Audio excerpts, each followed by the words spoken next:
తెలంగాణ గిరిజన సంఘం ఆధ్వర్యంలో వైరా నియోజక కేంద్రంలో గత 10 సంవత్సరాల కింద మంజూరైనటువంటి గిరిజన భవన్ అసంపూర్తిగా ఉండటం వల్ల దీనికి కావాల్సిన నిధులు గత 10 సంవత్సరాలు గత ప్రభుత్వం అయినా ఇప్పుడున్నటువంటి కాంగ్రెస్ ప్రభుత్వం కూడా నిధులు కేటాయించకపోవటానికి నిరసనగా ఇవాళ గిరిజన సంఘం ఆధ్వర్యంలో నిరసన కార్యక్రమం చేపట్టాం.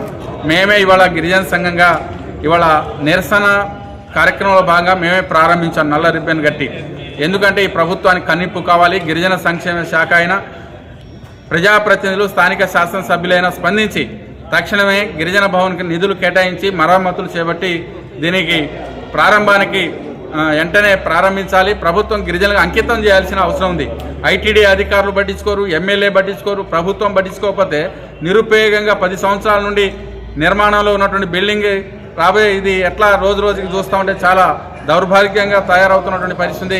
అందుకోసం మేము ప్రభుత్వాన్ని డిమాండ్ చేస్తాను, తగిన స్థాయిలో నిధులు కేటాయించి అన్ని సౌకర్యాలు కల్పించి ఈ ప్రాంత ప్రజలకి నియోజక ప్రజలకి అందించాల్సిన బాధ్యత ప్రభుత్వంది.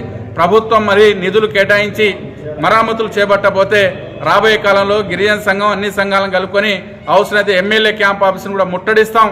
దీనే మేము హ్యాండ్ ఓవర్ చేసుకొని కార్యక్రమాలని మేమే నిర్వహిస్తామని సందర్భంగా తెలియజేస్తాం.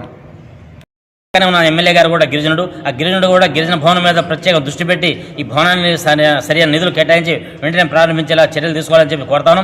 ఇప్పటికైనా కనువింపు కలిగి ప్రారంభించకపోతే, నిధులు కేటాయించకపోతే రానున్న కాలంలో ఈ ప్రాంతంలో ఉన్న గిరిజనులందరినీ కూడా ఏకం చేసి గిరిజన భవనాన్ని మేము గిరిజనులుగా స్వాధీనం చేసుకున్నామని చెప్పి ఈ సందర్భంగా హెచ్చరిక చేస్తా ఉన్నాం.